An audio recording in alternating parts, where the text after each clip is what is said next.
Namaste, welcome to another episode of the Vichaar Manthan podcast. I'm your host Sumit Sharma, and it is my privilege to be speaking to guests from around the world about how they enact dharma within their own lives and what it truly means to live in the modern world and understand the world through plurality and sustainability.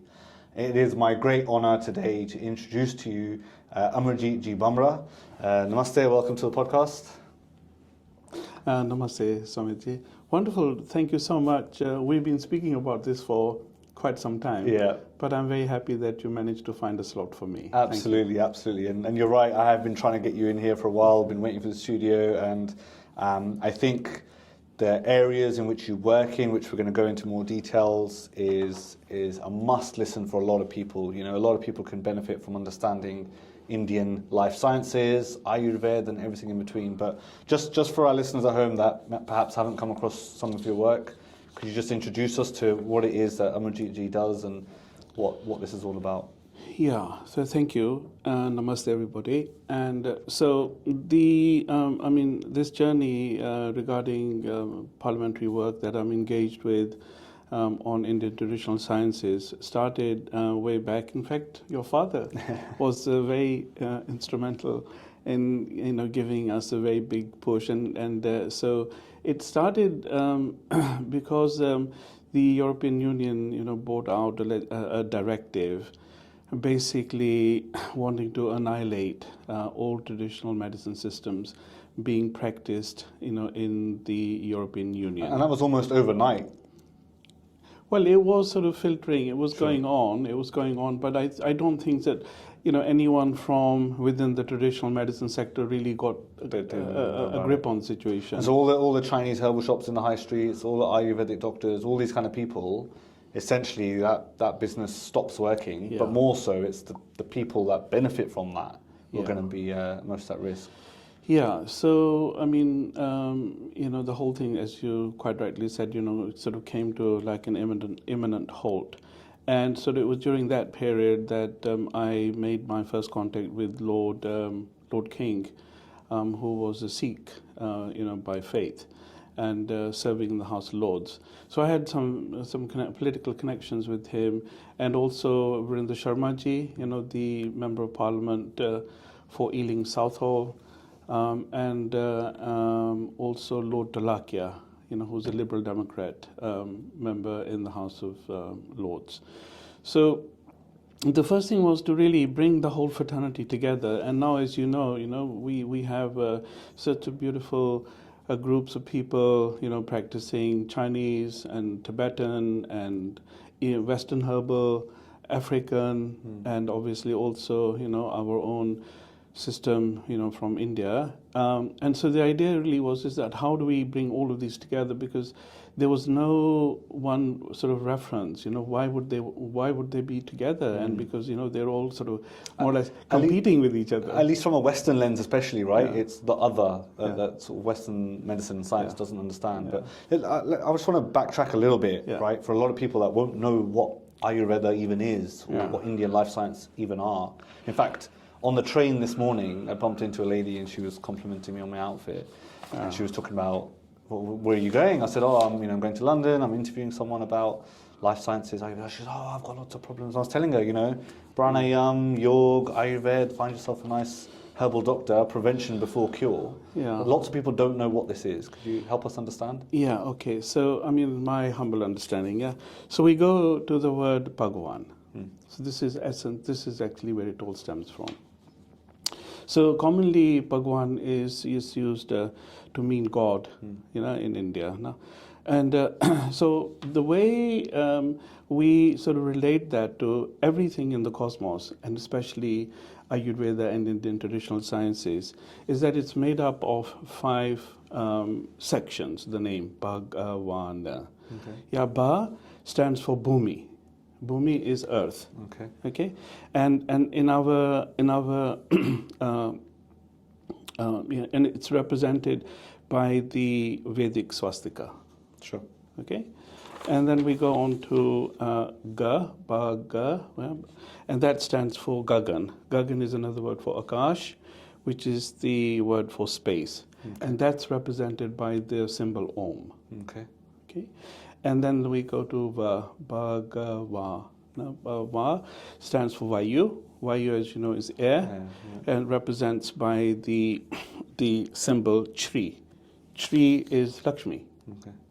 Okay, and then we go on to Bhagava. A stands for Agni, which is the fire, represented by the Diva. Yeah, and then Na, Bhagavan Na. Na stands for Nir, which is another word for Jal, which is the word for water, which is represented by the Kumbh, the pot. And so you see that. So these are also another way to look at this. These are the 5 elements.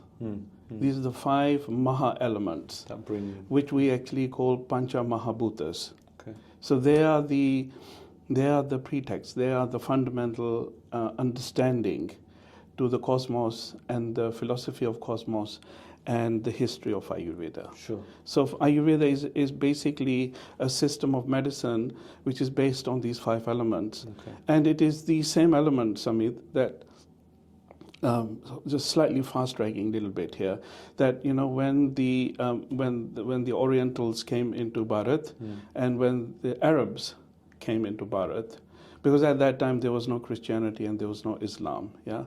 And so when all these guys were coming in and they were learning all these great sciences, in our formidable universities in Takshila and all the other huge great 5 universities, in Bharat, and they were actually taking this knowledge, back into Middle East and into Asia, and so this is and when you look at the roots of, should we say, modern medicines now, or you look at the roots of Chinese or the Oriental or the Unani medicine system, or even the allopathic, it's all rooted in the 5 elements. Yeah, of course, right. Makes sense. And so this life science, this traditional Indian herbal medicines that we're talking about, and correct me if I'm wrong, but Western medicine's 100, maybe 200 years old? Yeah.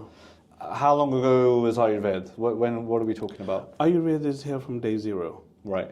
So, you might go into bookshops and you pick up a book, written, and it might give you a quote that, it's 2,000 years old. Right. Some might say it's 3,000 years old. Some might say it's 5,000 years old.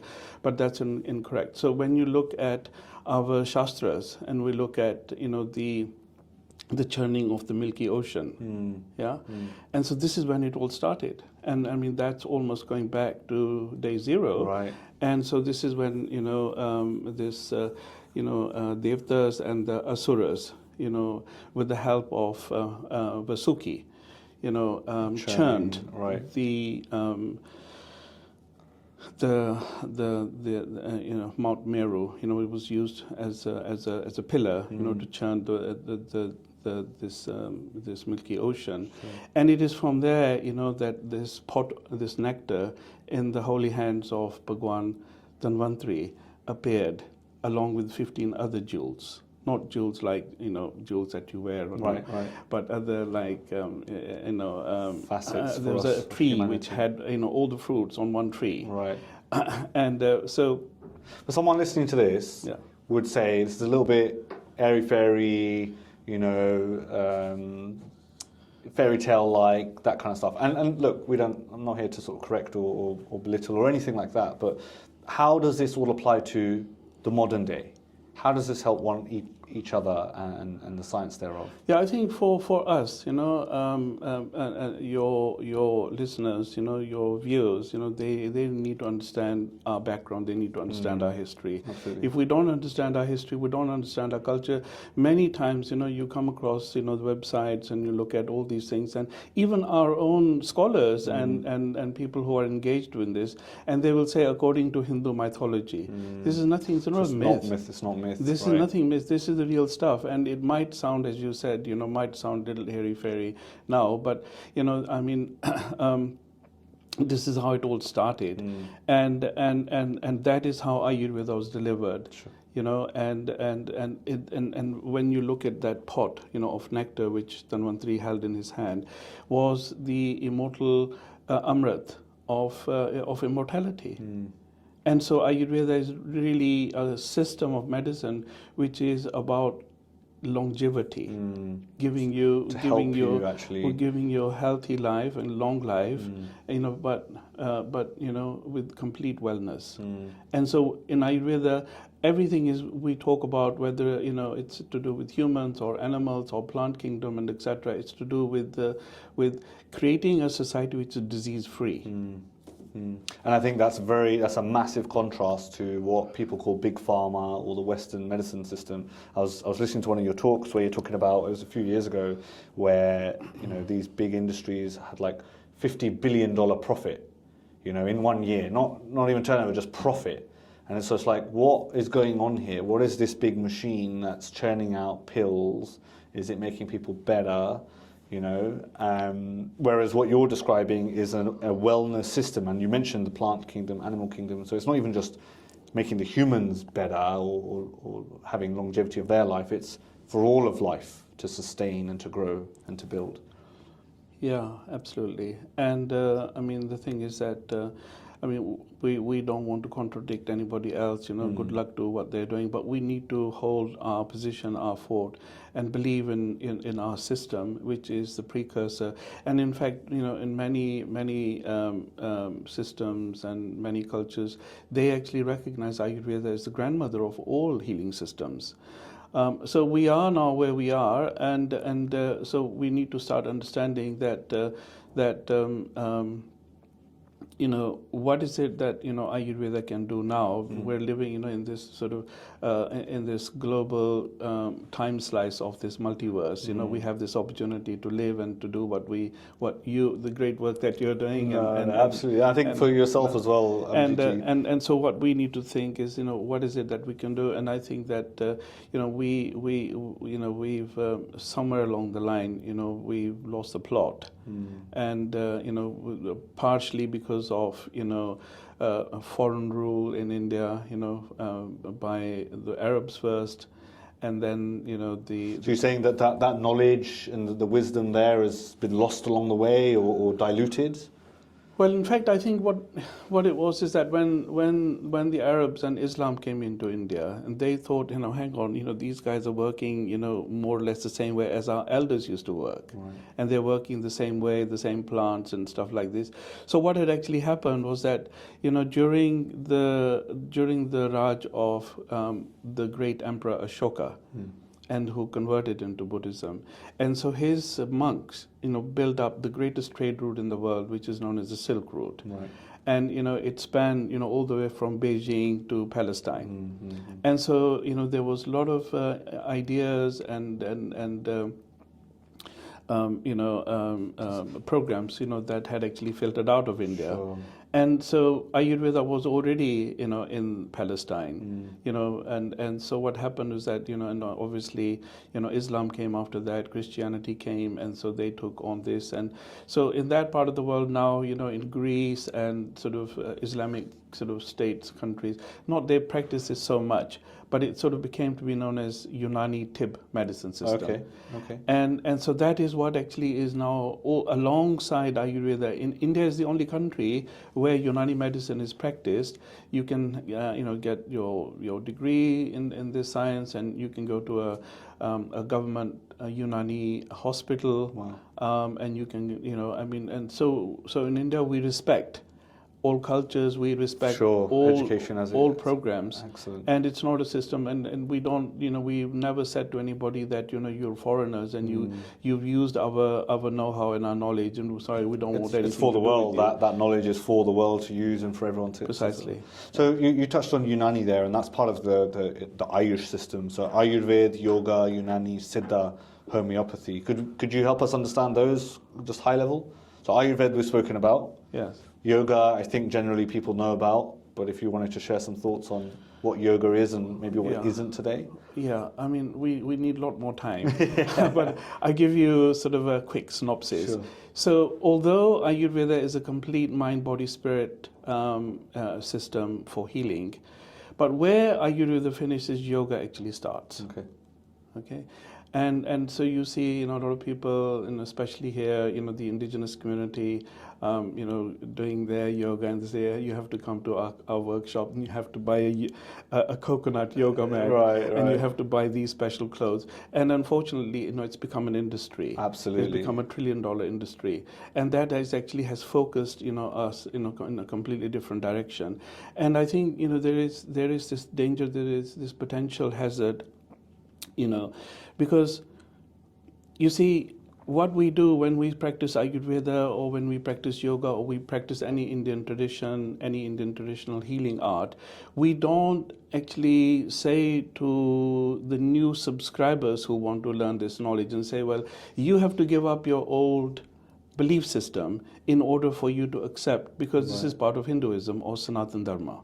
So all that we do, when I started this, Bhagavan, this is all emanates from our holy Vedas, and it's, part of our fundamental understanding. And I think, because I think whatever question you'll ask me, I'll probably go more towards advocacy and stuff like this, because that's my area.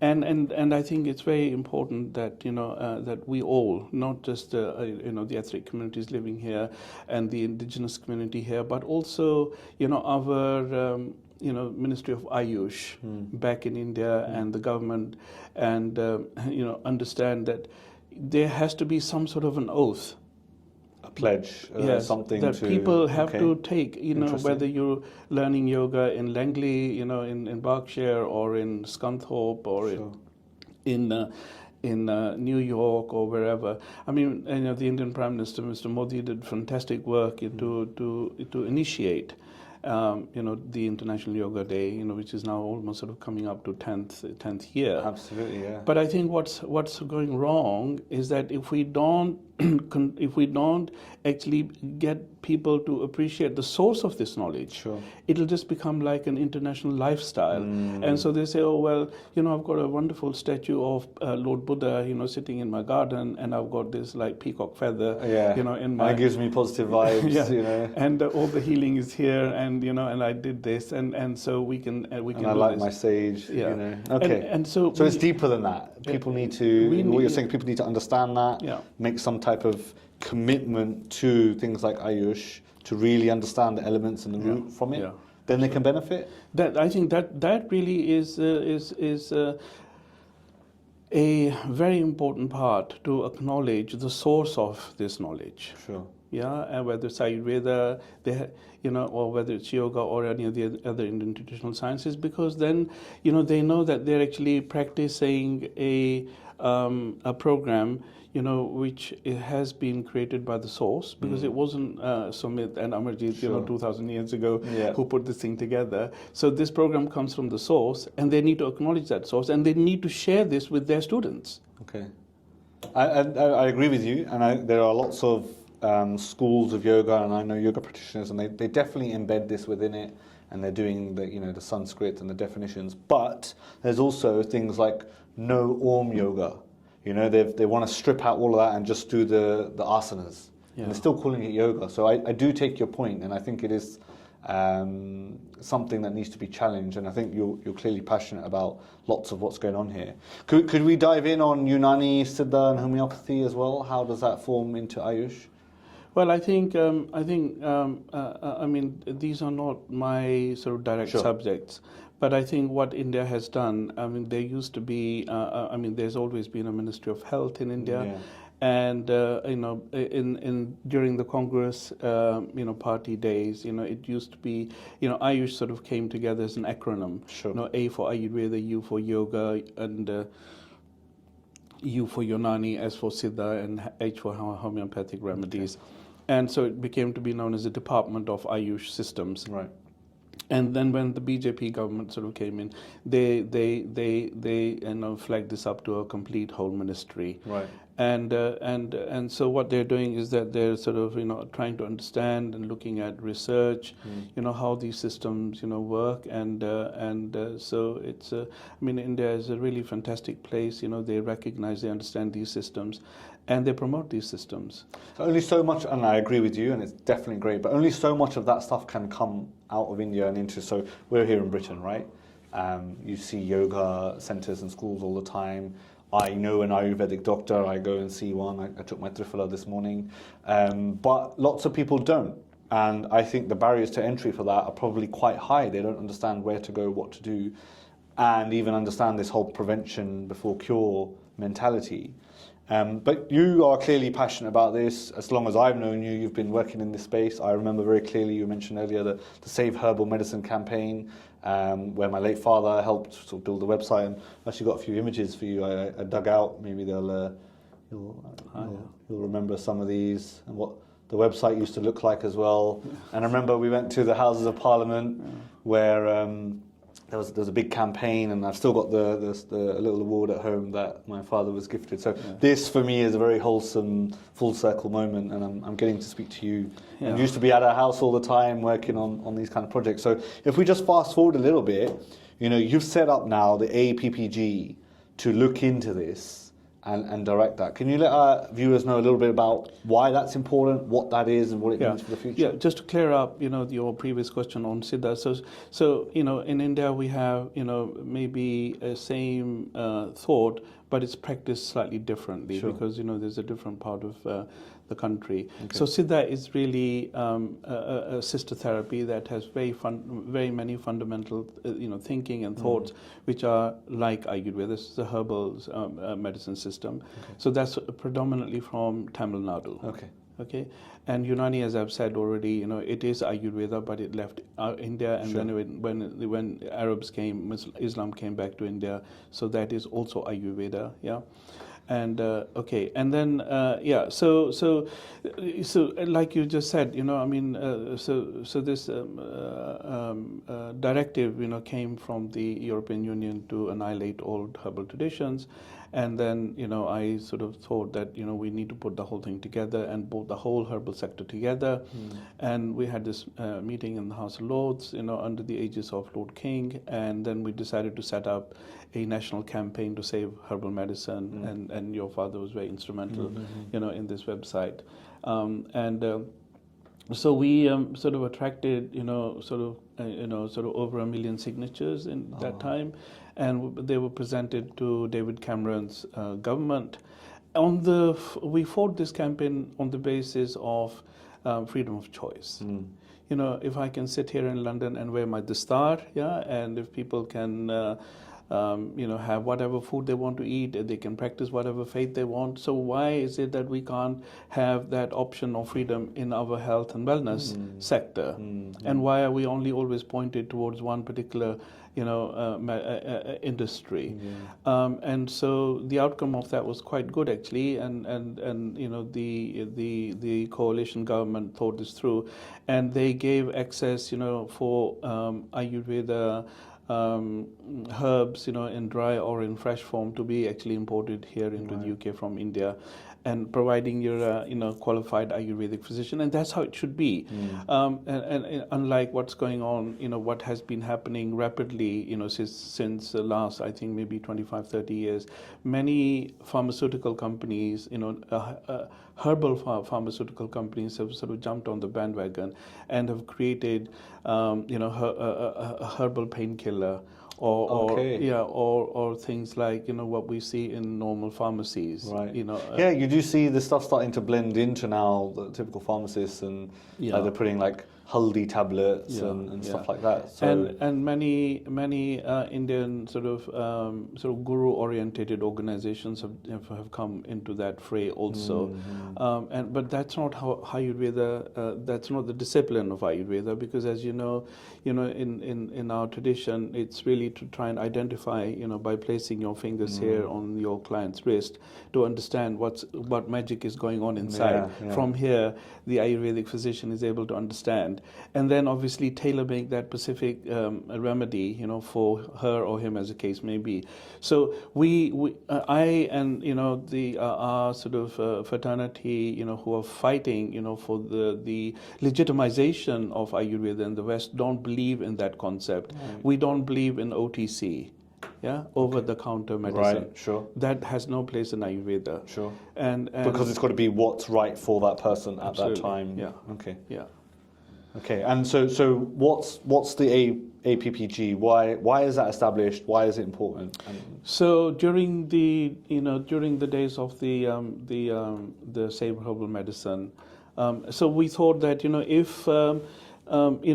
if powers that there are, if they can switch Ayurveda off, so that you can't have anything Ayurveda in Europe. So they can do that tomorrow to some other tradition, absolutely, within the Indian traditional sciences, programs. And so then, from there, together with some parliamentarians, I think, the inspiration, sort of somehow came through. And I sort of suggested that what we should do is create a parliamentary group, right, and that will sort of fortify our existence and have a huge impact in the walls of corridor there in the Palace of Westminster, and so that so now over the last sort of 10 years since we've been sort of putting this thing together, we have now almost like nearly 30 members of Parliament. From both houses of Parliament, from Houses of Commons and House of Lords, from all different political parties, who are part of this drive and enthusiasm and dedication to actually understand the concept of prevention is better than cure, sure, which we can actually very elaborately speak about, and we can actually give many examples of how our medicine system fits into that, and how Ayurveda is first a prevention system, then it sort of starts looking at cure. And to help, in the NHS, it doesn't matter which government is in power, they're sort of investing millions of pounds every month to sustain the National Health Service. Right. And that's very good that we have this wonderful system, and which is free at the cost of delivery. But unfortunately, the NHS has to pay for the medication, for the medicines and the staff. And unfortunately, people, have realized over the last, 40, 50 years that, we need to get better, but we need to have safe treatments, and we need to have treatments that don't have side effects. I think that's a big thing. Yeah, absolutely. And I think slowly, through the all-party parliamentary group on Indian traditional sciences, what we do is we educate the parliamentary community, through these processes, and we look at, how Ayurveda could be useful in obesity, how it can be useful for all the different sort of array of problems that we're facing here. Sure. And so in their language, and like what you were saying in the beginning, the whole thing sounds a bit airy-fairy. Yeah. And if you that's not my personal view. No, just there may be people out there. People might be thinking sure, that, but so a parliamentary community might think, okay, well, leave me with your number and we'll call you when we need you. So the idea really is to talk in their language. So right. I think this is really important here as well. The point that you're making now is, it might be airy-fairy, people might not understand it, and I think you also said we can elaborately speak about the sciences, the benefits, whole wellness system, but until the powers that be in Parliament and the governments and what have you, until the NHS, until these systems can understand prevention before cure and embody some of these principles and values, it won't be fully fledged. It won't help all of society. There are some blockades still existing. So I think the Ayurveda Centre of Excellence, now registered with the Charities Commission, you're trying to do work to get that into the NHS to help them understand that? Yeah. And I think also the other thing is that, the powers that there are, they want to keep on saying, this is some airy-fairy system. Yeah, and when you look at... Because of big pharma and profits and things like that? Precisely. When you look at, the pharma medications, 70% of them are based on healing plants.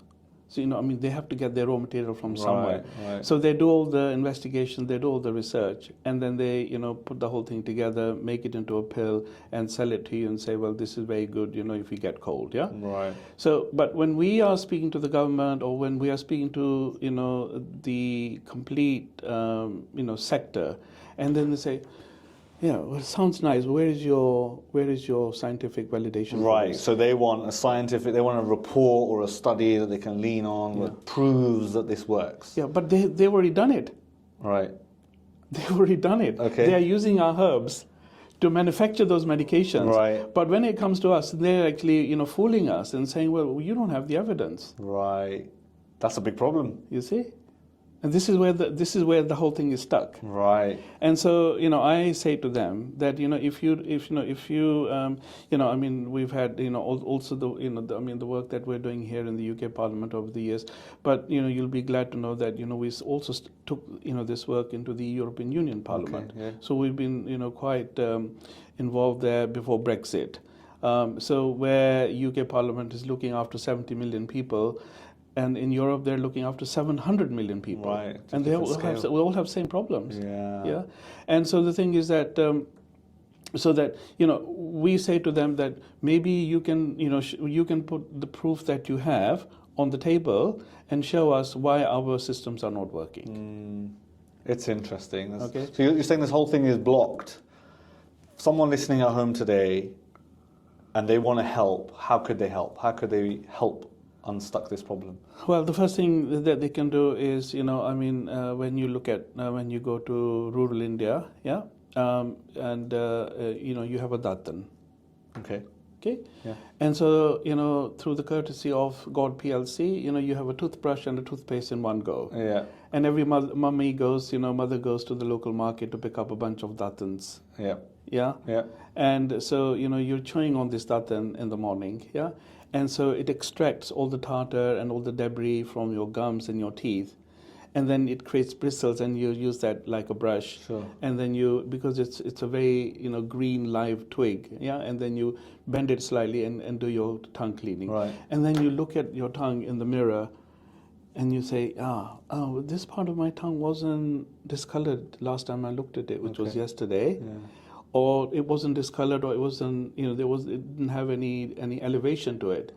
And you see, and this is one of the, and so the Ayurveda says that the body is a book which must be read daily. Okay, so I was thinking you were going to tell our audience to read this book or sign up to this article, but you're saying actually heal yourself first. Actually try Ayurveda, try life science. Yeah. To see how it can work. And actually, that's a great point about that. So I use coconut oil. Yeah. I do that and that kind of thing. I do tongue cleaner. But datan is the next level, man. Yeah, I mean, if you can't get datan, I mean, and so you can use a toothbrush, which is made from organic material, and you can use natural toothpaste, and there are many natural toothpastes. That's so interesting. Because someone listening to this thinks that they might do their yoga and all this kind of stuff, but they're still using their plastic toothbrush. Yeah. So in yoga and in Ayurveda and all Indian traditional sciences, the common denominator is, do you want to feel better or you want to look good? Oh, okay. Yeah. Yeah. I think a lot of people now want to feel better. Yeah. And growing up, aches, pains, this and that, these things can be alleviated quite quickly. And you, I mean, maybe you might not remember, but there were days, when our community was coming into the United Kingdom, and if you go and see your GP, even in those days, the indigenous doctor would actually ask you to show him your tongue, or her, as the case may be. And so tongue analysis is a very important part of Ayurveda, and so you should, we all sort of look at our face in the morning, or you sit in the car, or say is everything still there, and if you start looking at your tongue on daily basis, you'll actually start understanding. This is it shouldn't be like this, and and the other thing that you can do is, please have a look at, all our wonderful viewers, have a look at your nails. Okay. On daily basis, or sort of every other day or weekly basis, and you have a look at your nail. Yeah. I just had a manicure done recently. Yeah. You see, so you've got these like half moons here. Okay. Yeah, they're sort of hiding in there. No? Yeah. They need to sort of come out. Okay. Yeah. Okay. So these are our inspection areas that we look. Every Ayurvedic physician, will look at, your tongue. But your tongue is trying to say to you, look at your pulse. What Vata, Pitta, Kapha. The Vata, Pitta, Kapha are the compacted energy grid. For the 5 elements, Sure. which we spoke about, the Pancha Mahabhutas. And so nails also can tell you a lot. So the idea is not just to go to some salon and say, well, I have a pedicure and manicure, which is good. I've got a big moon there. From a cleansing perspective, it's very good. Yeah, but and there are in ladies and in guys, you see some lines, longitudinal lines or horizontal lines and shape of the nails, and so the body's trying to say, please look after me. This is the most sophisticated technology on the planet, and it's going to give you all the answers to what you really need to do. And what your body can give you, no doctor can make an assessment. You can't go to a GP and say, I'm not feeling, something is not right. I can't go to a GP. I can never get an appointment. Yeah, so. But I mean, the thing is that, the idea is really is that you need to understand this a little bit more, and instead of just going on the machine and saying, well, what do I take Ayurvedically for cough? It doesn't work like that. So you've got to start thinking a little bit. You've got to control more about what's going on in your body, and then what you put in it, what you put on it, and even down to what you're visually listening to, watching. There's a whole system. One third of the component of what we have on our plate, when we eat food, actually has a bearing on the mind.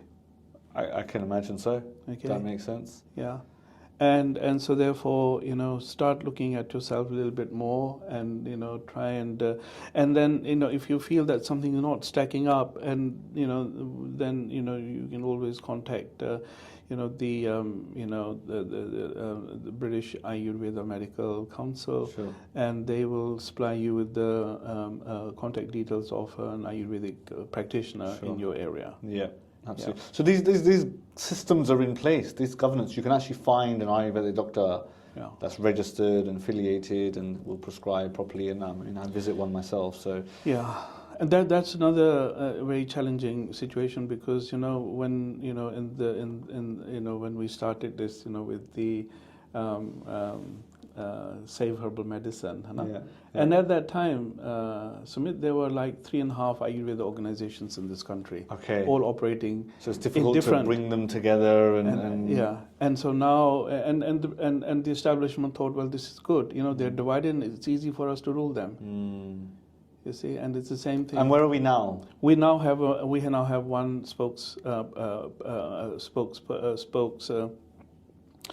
have one platform, which is a spokesperson. Right.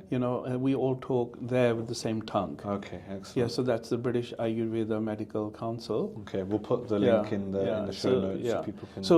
So part of the journey has been that to try and to unionize ourselves, so that the government sees us as one formidable group and not fragmented groups. Yeah. Sure.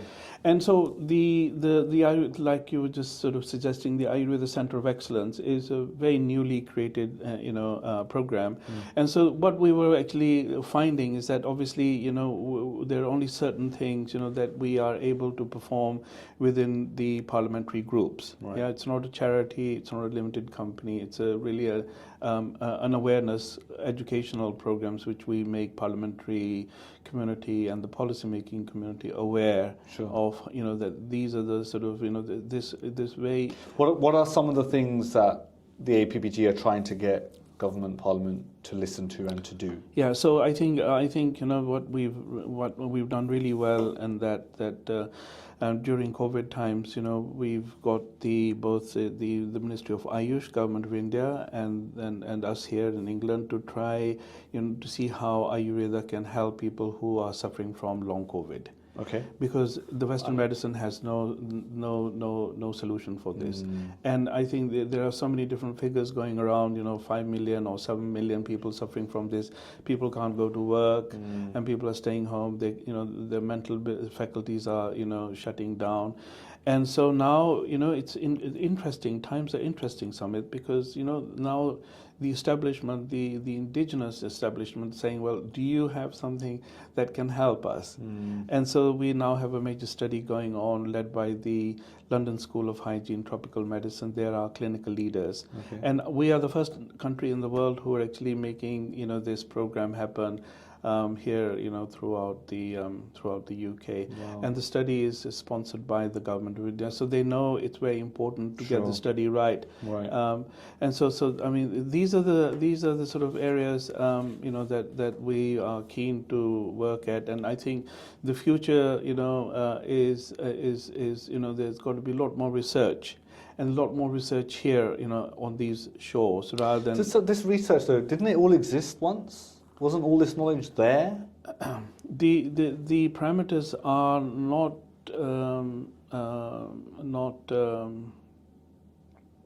understood by Western medicine. Okay. So when you look at Ayurveda and you look at yoga and you look at our shastras, you need to have that knowledge to be able to understand that. And unfortunately, that cannot be it's not comprehensible. They can't understand it unless they have that type of mindset. And you need to learn a lot more about Sanskrit. You need to learn what they wrote all those years ago. Yeah, and then obviously to be able to practice that. So what we're doing now is that so it's difficult for them to understand our science, and so what we're trying to do is make available what evidence we have for them to have a look at. But you see, this is the other astonishing thing, is that they will not consider accepting Indian evidence. Okay, why? I just don't think they don't think it's reliable enough. That's interesting. Yeah. So you got a lot of people, a lot of research, a lot of wisdom and knowledge just come out of one place. Yeah. So to disregard that, it's an interesting position to take. And I mean, we were also a little late, in the start, because 75 years of India's independence, no great work has actually been done in this area. And now, over the last maybe 15, 20 years, with especially, the Indian Prime Minister Modi's, personal attachment, to these sciences, whether it's yoga, like he created the International Yoga Day, and his commitment, because part of Dhanvantri Divas was part of Dhantriyas, and that Dhanvantri Divas has now become Ayurveda Day. So you're celebrating that one day in particular. Yeah, so that's late October, early November, and so he's done a lot of hard work. But obviously, I mean, everybody in his government has to think like him, to make it all to happen. So I think the future really is going to be research and policy making, and that's the whole reason to set up the Ayurveda Center of Excellence for Research. And this and the idea really is that I mean, about I think 5-6 years ago, I had the opportunity to take a handful of members of parliament to India for this purpose, to actually to get the Indian authorities to understand that there are a bunch of British MPs who are working for Indian medicine systems in the parliament. And what was that journey? What was that trip like? What was that journey like? What did they learn? What did they see? Yeah, I think that we went to see the newly created All India Ayurveda Institute, which is the equivalent of AIMS, the hospital. Sure. So that's the flagship of Ayurveda hospital in India, and it was actually being built, but there were certain things that were going on, so that we got to see this, and we had meeting there with the Minister of Ayush, the Secretary at the Ministry of Ayush, and so the whole idea was to see what opportunities can be made available for exchange of trips between Indian health experts and vice versa. So that has been very useful, and I also want to say great thanks to the Indian mission here, the High Commissioner of India, the present High Commissioner, and all his predecessors have been very helpful, in helping to understand, what we're doing and supporting us. So that is also a wonderful thing, and so the idea really is that we need to build up this new website, and in there we need to attract some funding, and the idea really is to create an Ayush, like an Ayurveda Bhavan here. So this Ayurveda Center of Excellence is like an Ayush, like an Ayurveda Bhavan, and so where people can go for treatments. and where more notably, policymakers and politicians and other stakeholders can be invited. Like you have this beautiful studio here. Ayurveda world has nothing. Right. And so there's a lot of work to be done. The campaign for safe herbal medicine, and all this it's really is my computer on my desk at my home. Yeah. And so this has to have the whole thing has to stand on its legs. Absolutely. To be sustainable and actually to continue to evolve actually when we're all sort of gone. So what does the ideal future look like, say in the UK, when it comes to Ayurveda, when it comes to ACE, when it comes to Ayush? So you're talking about this bhavan, you're talking about a centre. What about 50, 100 years from now? What could it look like? Yeah, I think the future is very bright. And I think that that there is a growing evidence amongst the population, especially the indigenous population, and you see how many want to take up yoga and how many want to have a alternative lifestyle. Yeah, I don't really like that word alternative, but it's there. No?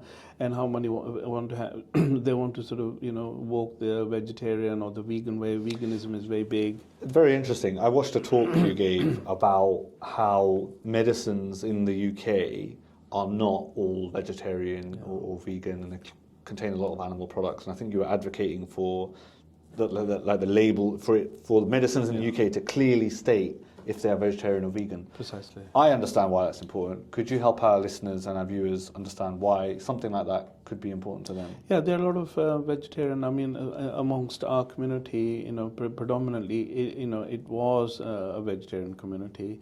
And there are many people, who want to adhere, to keep their vegetarian principles. But, unfortunately, or fortunately as the case may be, and they go to see their GP and they end up picking up a prescription from the chemist, they have no idea what's actually going inside. Yeah. And I mean, our concept is very definitive, it's very fine. It's very fine, definitive, and we're not just sort of looking at marketing, the color, and the labeling. The idea really is karma. Why is that? Why is that animal like? Because there's like gelatin, pig, cow, all sorts of things go into some of these medicines. Why does it even need to be in there? Precisely. You see, and that's very important. From a karmic point of view, so there is a growing movement, and actually I went to deliver a paper on this at Berlin University some years ago. So it's really so much is going on, and we're just really we're just trying to just get hold of the basic things in life. What is Ayurveda? And I mean it's from our part of the world, and we are Indian community living here have got really very little idea about this, and it is the indigenous community. And so trying to answer your question, and Ayurveda doesn't belong to one particular group of people. It doesn't belong to one country. Ayurveda is a global. It's a global system. It's actually a multiverse system.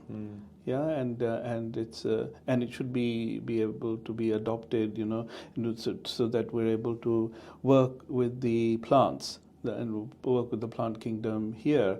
And part of the structure at the Ayurveda Center of Excellence is really going to be looking at, plants that we have here and see, how they can mimic Ayurvedic principles, so that in future we can actually say comfortably that we have plants, in Dorset or in Essex or in Sussex or in Northumberland. These are the plants, and they have this pharmacopoeia value which meets, the criteria of our medicine, from equivalent plants in India. I mean, this sounds great and almost utopic, but there's like food shortages in this country and around in the democratic world, in the first world.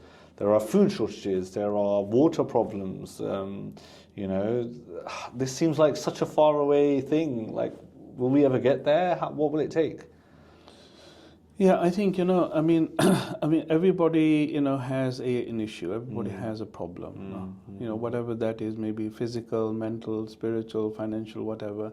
And our discussion here is to keep yourself, on straight and narrow, so that you're well, so that you're disease free. And then you can go on to solve bigger problems. Yeah. And if you're disease free and you're healthy, and almost perfect health, then you can surmount the challenges. Absolutely. Health is wealth, for sure. You know, if you can have all the money, all the riches in the world, but if you can't walk, you can't, there's certain things you can do, what's the point in all that? Yeah.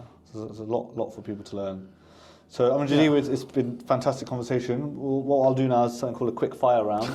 So we're going to ask you a couple of quick questions just about your life and everything you do, and then we'll get back into the conversation. So, has there been a paradigm shift in your life?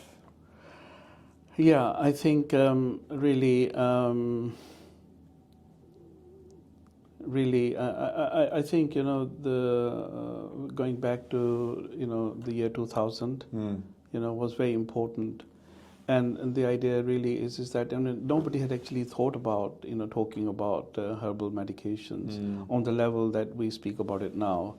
And I mean, that was a huge effort. And I mean, I just sort of somehow, you know, had that energy. Excellent. And there were and you know, Ishwar is so blessful, and the right people, you know, came at the right time. Your father was, you know, was an absolutely huge asset, and he was very formidable. And so, you know, you meet the right people as you walk the path. Thank you. So that was a very, very important time in my life. Thank you for sharing. What's the greatest piece of advice anyone's ever given you? I think that probably is my mom, no, and to live a simple life but high thinking. Okay. Yeah. That's very good. I like that. Yeah. That's nice. Do you have a favorite book? I don't really read much. Okay. I would like to read. I mean, I think, you know, I would like to see if I can get myself to read more about the sacred work of Guru Gobind Singh. Okay. And I would like to, at some stage, come back and speak to you about that. Absolutely. Because that, you know, for example, like in the Sikh tradition, you have the Adi Granth. So the Granth Sahib, yeah, which is one of the two holy scriptures in the Sikh faith, and the other one is called the Dasam Granth, which is exclusively compiled by Guru Gobind Singh, and that very eloquently talks, you know, about Durga, and talks about Shivji, it talks about, you know, Ram Avatar, it talks about, you know, Krishna Avatar. And that is something that I really want to sort of dig deep. Absolutely. When I have the opportunity. I know a few people doing sort of similar work. If you don't know, we can connect. And absolutely, we should come back and do an episode on exactly that. Yeah. That is really important. And it's also important, you know, for the greater Hindu community to understand, because, you know, it wasn't, you know, now, you know, there are a lot of instances, you know, in our history, whether it's the fifth Sikh Guru Arjan Dev Ji, or whether it's the ninth Sikh Guru Tegh Bahadur Ji, or Guru Gobind Singh Ji, or indeed his four sons, and they say, well, you know, they died this, they did this for the Hindus, but they didn't. You know, what we need to understand, at that time, everybody was Sanatan, everybody was Dharmic, and so all Hindus are Sikhs. And all Sikhs are Hindus, so we shouldn't be really, you know, trying to differentiate. I know a lot of people that will disagree with you, but equally lots of people that will agree. So the idea of this podcast is to exactly have these conversations earnestly to discuss. Yeah, we live in very difficult times, you know, as the age of Kali Yuga, you know, imposes, you know, its rule on us. But we have to start thinking, you know, whether we are, you know, Punjabis, or whether we are Hindus or Sikhs or Indians or whatever, what are those things, you know, that actually bring us together? We have the same pasha, you know, and we have food is the same, our dress is the same, our belief system. So where's the difference? Yeah, absolutely. No, great, absolutely. Yeah. It's a great conversation to have. Do you have a favourite quote or a guiding principle in your life? Yeah, I think, you know, something that sort of stuck with me for years is live and let live. Okay. That has been there from the very beginning. Even those early days when I sort of started, you know, venturing out, you know, at the age of, I think, 17, 18, and I became a member of the Vegetarian Society here in England, and then became, you know, very much involved in the in the youth section of the Vegetarian Society. And that has just stayed with me, live and let live. Excellent. And I think it makes so much sense. It does, it certainly does. There's so much going on in the world, and you can only work and channel yourselves in certain areas. So if other people want to do other things, let them carry on and be what they want to be. Excellent. Yeah. If you were stranded on a deserted island, what 3 items would you take with you? I don't think I want to take anything with me, because that's a precursor before leaving this body, and that would be a wonderful opportunity to, many people go to India to seek wisdom, to seek, wisdom from the great Ma, and detachment from life and everything, and to try and bring that in. And I think that would be a beautiful opportunity to be completely detached from everything. That's probably maybe the best answer I've had to that question. That's very true. I understand that. Thank you for sharing. Thank you. If you could make one change in the world or the country or wherever, what would that be? I think I'm sort of very much engaged in that. And that change is, to bring in the acceptance of the traditional systems of healing, which we've enjoyed for so many centuries in India, and to leave that into the best way we possibly can for our future generation, not necessarily Indian generations who are residing here, people, globally. Because if we don't do this, then what is actually happening is that the other side are enjoying extreme amount of wealth in terms of their turnover, and people are not getting better. Balance isn't there anymore. And so we all speak about the budget for healthcare is so much, but Sumit, it's not really healthcare if you think about it. It's all, the whole industry is actually sick care. I totally agree. Absolutely. I can't get a GP appointment, but even more so, I wouldn't take anything over the counter at all. I see my Ayurvedic doctor who looks and checks me and gives me what I need. I've seen nutritionists, I've seen all types of people to improve my healthcare, and I can 100% say I've seen the benefits of traditional sciences, Indian, Ayurveda and everything in between. So yes, and I mean, even before maybe 40, 50 years ago, even here in this wonderful country that we now live in, every grandmother had enough ammunition in the kitchen to take care of her little ones. Even when I'm sick, or I'll ask my mum, can you make banaksha, or the haldi dud and that kind of thing, and help my wife with everything. And it's very. I feel blessed, privileged that I come from an ancestry that knows these things, right? But it's lots of people out there, and like you said, we're living in England, that just simply don't know. The lady I met on the train this morning, she reeled off like 10 different things that are wrong with her. I was like, look, pranayam, yoga, find an Ayurvedic doctor. I'm sure your life will change. So it sort of goes back to our concept of the Adya Yogi, and when he trained those Saptarishis and was sent them to the 7 continents, and so they all had every continent had this knowledge, and over the years it's submerged, it's died, and we are very great that we have still this knowledge intact.